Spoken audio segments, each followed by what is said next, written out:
My talk is going to focus on responsible AI, and I'm going to present a simple framework for deployment and evaluation of AI technologies. And I was inspired by a specific case study, namely, some months ago, Google released their own version of ChatGPT, Gemini, which had also a text-to-image function. And what happened in the specific case is that the model resulted in some unwanted outcomes. Specifically, for example, when giving a prompt of creating an image of a 1943 German soldier, the image would create representations that they were not historically accurate. Furthermore, the model would not allow creating images of specific social groups in terms by justifying it by being diverse and inclusive. And based on that, there was a lot of discussion about whether this model should be deployed or not. Of course, Google retracted the specific feature after a while, but still there was a lot of discussion about this model. This talk focuses on showing that actually asking this question, is it responsible to deploy a model, is not adequate. And the reason for that is that usually when we talk about thinking about whether a model should be deployed or not, we focus on whether it creates a specific impact on a specific entity, user, or social group, but this does not give the whole picture about the technology. And in this talk, I'm going to step by step build on this and show you that we need to inquire not only about for whom a model is deployed, but also by whom it is created and curated, and also how it is created and curated. But let's start with the basics. So we have an AI model, we have a machine learning model, and always this model is going to be used to create a specific inference.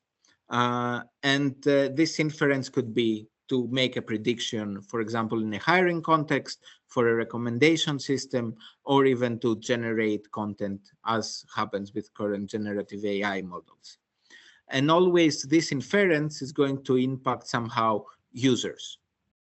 And of course, this is the first step of evaluating if a technology is responsible, if we should deploy it or not. And we should ask, okay, for whom is this inference targeted, and what is the impact on them?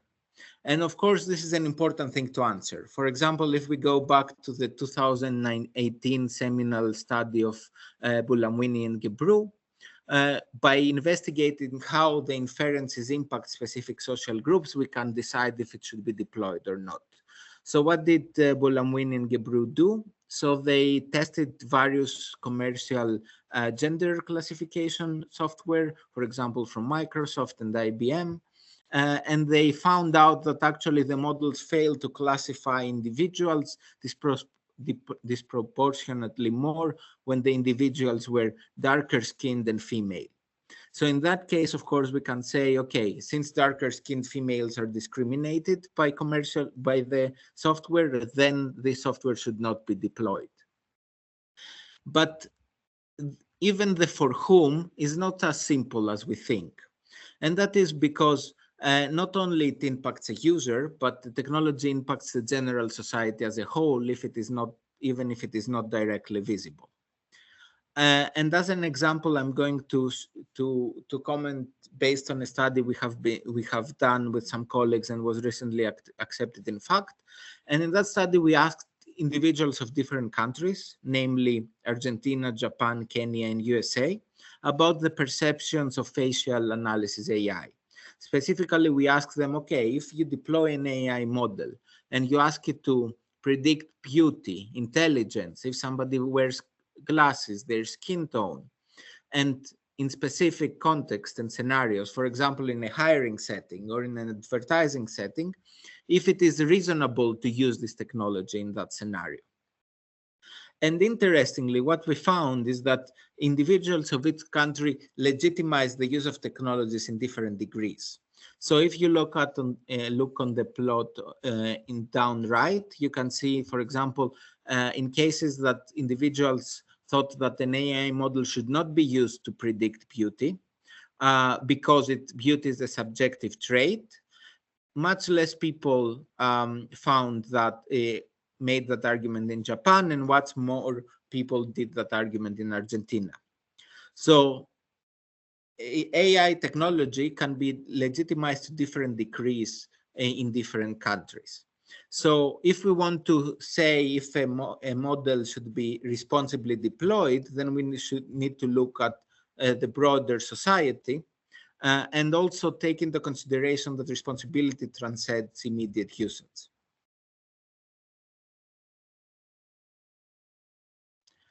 And until now, we looked at technologies and models in the inference setting. For whom is a model deployed, and how does it affect them? Equally importantly, we need to ask further questions, and we need to ask how a model is created. And the cornerstone for models and their function is their data sets they are trained on. So this is 101. So if a model is biased, this might with high chance be happening because the data set is biased. And an example for this are embeddings. So embeddings are algorithms that map images or words or documents into mathematical spaces. And embeddings are used, for example, now in virtual assistants such as similar to ChatGPT or Gemini, in order to ensure that they are factual and they are not producing false information.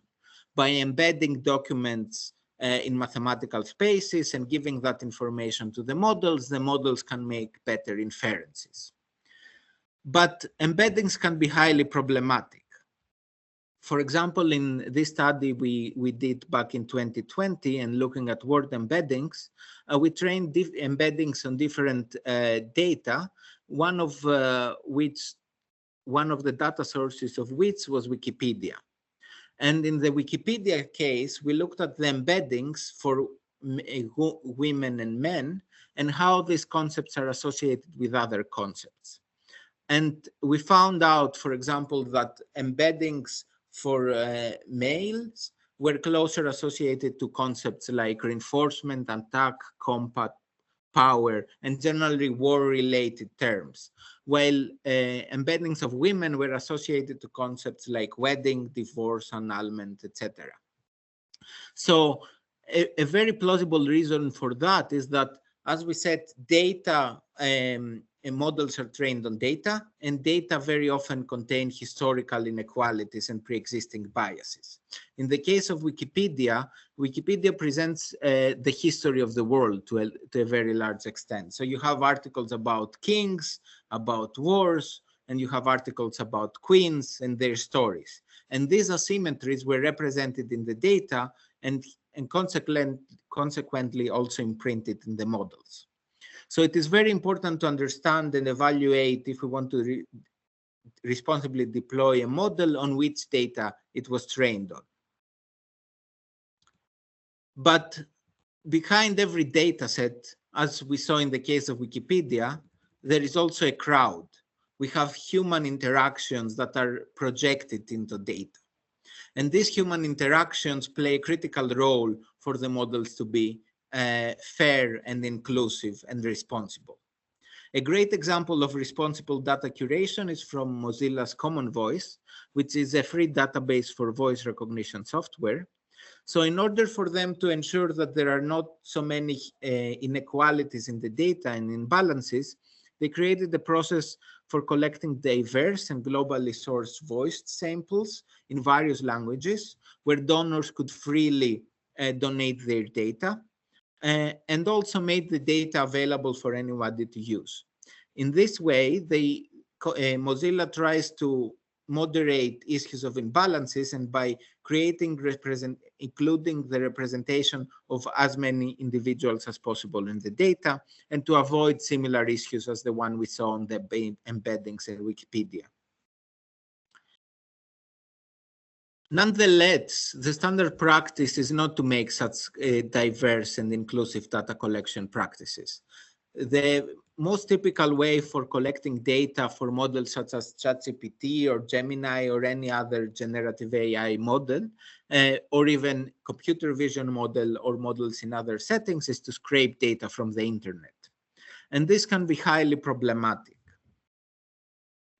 For example, large language models such as OpenAI or Gemini or other open source alternatives are trained on massively scraped data sets, which have names and somebody can find them, such as C4 and Pile. Nonetheless, these datasets contain millions of personal information inside. Furthermore, they contain millions of instances of copyrighted content. So at this point, the questions arises how responsible it is to deploy a model that has been trained on personal data of individuals without their consent, but also be trained on copyrighted content, violating the rights of individuals and different entities. The other alternative of besides scraping data that is very common in the industry is by getting data from vendors who have crowd workers that either give their data or process data to create the data sets. And this can be also be a very problematic practice in specific cases. For example, it's very common that workers work and function under precarious conditions, having very low wages, but also being in short-term and employment relationships without certainty. Second, and equally important, generally, although these crowd workers might be diversely sourced and globally sourced too, they are part of a bigger process of instructing and harmonizing that influences how the data are going to look like. And this might seem normal since you want to instruct people to do their job in a specific way, but at the end it can have consequences that were not visible before. For example, in this great study by Barrett et al., they looked at how individuals annotate skin tone.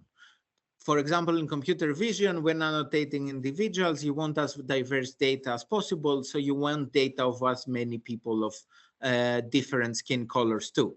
So it's very common that crowd workers will annotate this data to generate the data sets. But even as something as skin color, which can be measured in an image, like we can see it, we can objectively quantify it with specific scales, individuals will not agree on it. So if you ask individuals of a darker skin color about a skin color, they will annotate it more dark than an individual of a lighter color. So the lighter an individual, the lighter it will annotate skin color on other people. So this diversity is important for the models to include the viewpoints of different individuals. And by enforcing harmonizing instructions, we lead data to reproduce and normalize the worldviews of the requesters, which very common come from the West.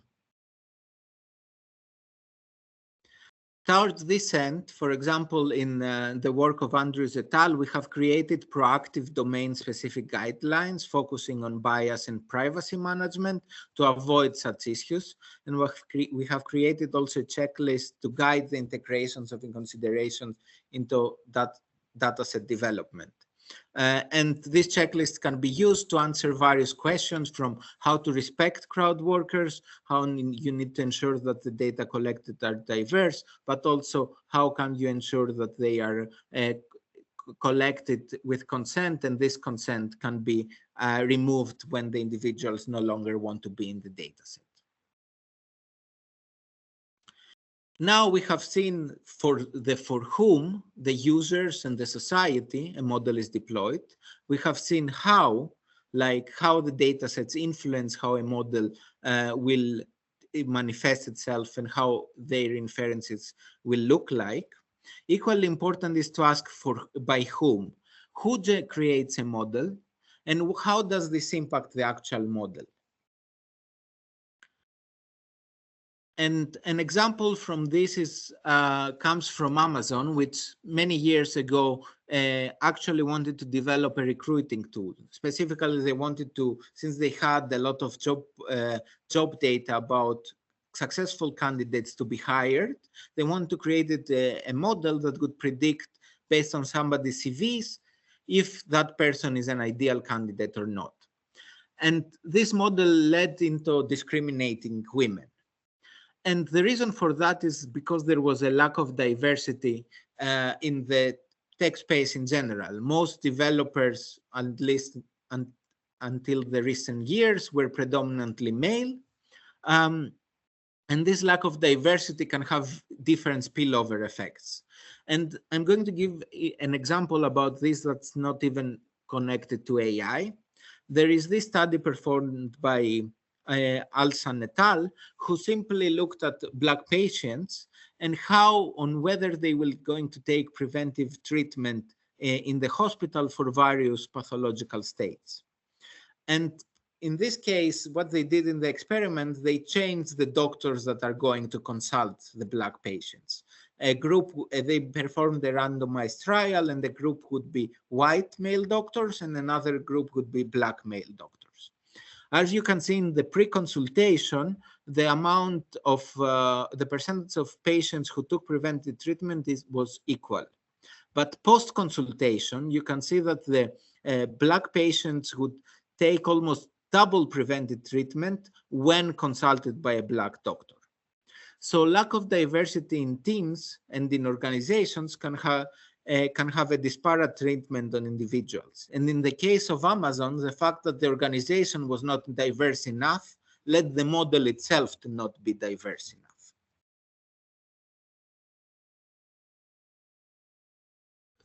Besides the algorithm owners, an equal issue that needs to be taken into consideration is who gatekeeps the models. And these gatekeepers need to be to influence both the dataset creation, the model creation, and the model deployment. And unfortunately, there we have a very big gap. So there is a need for regulation and review for deploying and developing models. But for example, until now, even in research, institutional review boards were not able to capture if the deployment and development of a specific machine learning technique would be problematic or not, just because of historical reasons. Luckily, more and more initiatives exist in the space. For example, NOIRIPS and other companies have developed code of ethics, and we have new regulations such as the AI Act that tries to make these issues and control for some of these issues. But there is still a need for review within companies, institutions, communities, and the market in general. Now, taking this framework back and going to the Gemini case. So we solved the for whom. Is it responsible to deploy this model for specific populations? The question was no. Of course, the model yielded historical inaccuracies about social groups, which it was partly because the system did not account for situations where a diverse representation wasn't appropriate. And it also refused to answer certain prompts, like for example, the one in the image, because it interpreted them as sensitive. So of course, this model, it's not responsible to deploy this model. But asking the how and the by whom can generate additional knowledge about the specific case. And to show you the how, I created a small simulation. I used Stable Diffusion, which is a similar model that you give text and generate images. And you can also pass to the model instructions. So you can ask it to behave in a specific way. At the beginning, I just said to the model to create a portrait of a firefighter. And it only generated images of white male individuals. So in order to control for this bias, I asked it to create individuals in images of all genders and ethnicities.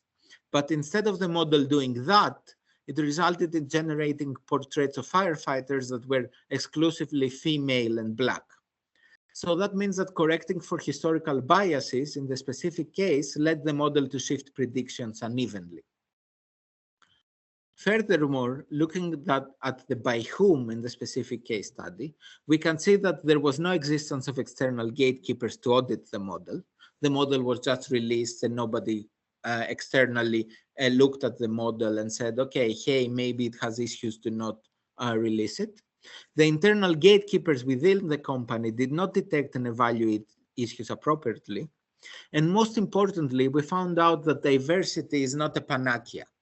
And in this case, although they tried to create diverse models did not equal to a fair model behavior.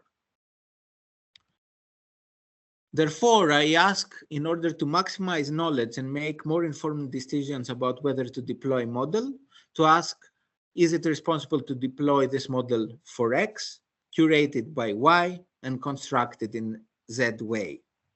Doing that, and by answering for whom, by whom, and how, it helps identify issues at their root, provide actionable insights, and reveal gaps in the model development deployment process that need to be addressed.